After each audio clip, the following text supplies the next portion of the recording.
din pong susugan ang mga puntong nilahad kanina ng ating mga kasamahan, Senator Risa Hontiveros, Senator Pia Cayetano, at Senator Erwin Tulfo tungkol sa pondo ng PhilHealth. Naniniwala po ako na kulang ang naibigay ng ating gobyerno sa PhilHealth kung pagbabasihan ang earmarking ng mga revenues mula sa sin taxes para sa implementasyon po ng Universal Healthcare Act. Bagamat batid ko na malaki ang improvement sa serbisyo ng PhilHealth para sa mga Pilipino, naniniwala ako na malayo pa ang kailangang tunguhin at marami pa ang dapat nilang gawin upang mabigyan ang bawat mamamayan ng dekalidad na serbisyong pangkalusugan. Kung saan, di na nila kailangan pumila at manghingi pa sa ating mga mambabatas ng guarantee letters. Dahil sa realidad, ito po ang katotohanan, hindi naman po talaga nangyayari ang no balance billing. Katulad po kaninang umaga lamang, meron na naman po tayong tinulungan para makalabas sa ospital. Pang-apat, meron pong mga naiwang proyekto na maaari pang makonsidera ng 2 kapulungan sa BICAM. Isa na dito ang ating international commitment at partisipasyon sa mga programa ng United Nations Educational, Scientific and Cultural Organization, UNESCO, bilang chair ng ASEAN sa taong 2026. At panghuli po, nananawagan po tayo na sana po ay magkaroon ng katuparan ang mga proyektong nakapaloob sa budget na ating ipinasa ngayon para sa susunod na taon.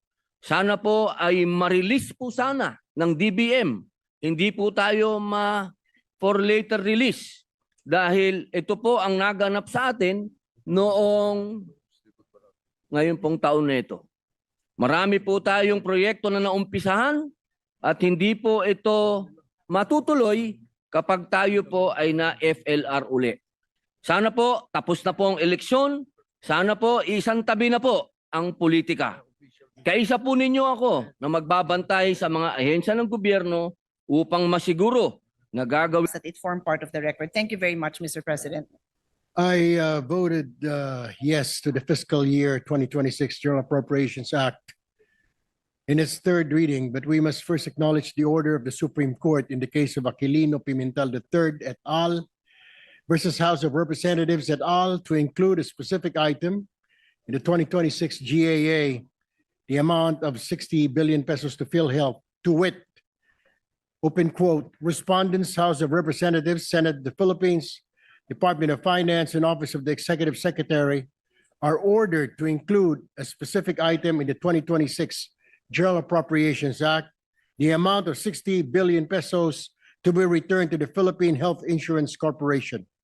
In addition to the regular budgetary appropriations for the agency, consistent with Section 8 of Republic Act number 10351, as amended by Section 14 of the Republic Act number 11346 and Section 9 of Republic Act number 11467 in accordance with this decision, unquote.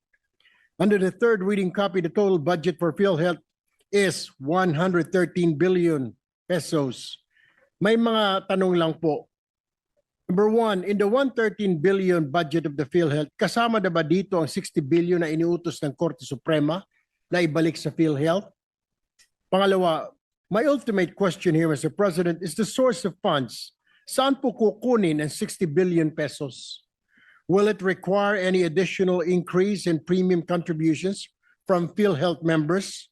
Pababayarin ba ulit natin ang mga miyembro ng PhilHealth para maibalik ang 60 bilyon na binayaran na nila noon pa? Hindi ko maiwasang alalahanin ng isang inang namatay matapos piliing manganak na lamang sa tabi ng kalsada dahil wala po siyang perang pantawid sa ospital.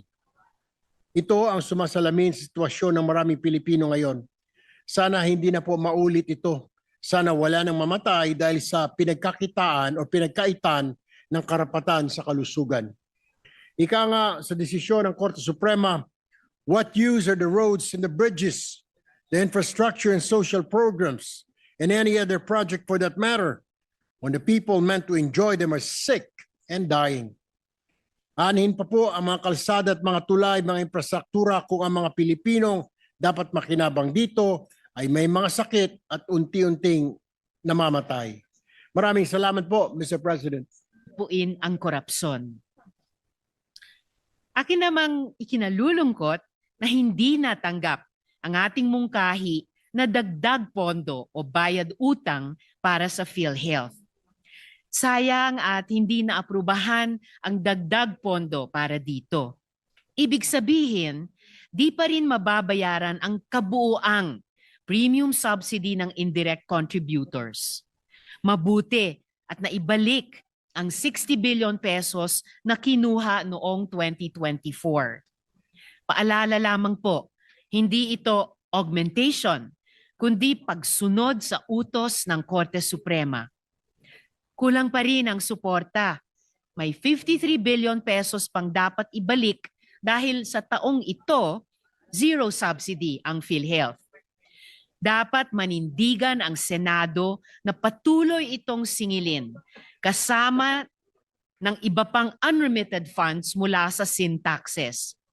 Inaasahan ko, Mr. President, na simula sa susunod na taon, malinaw at kwentas klaras kung magkano ang utang ng gobyerno at magsimula na ang pagbabayad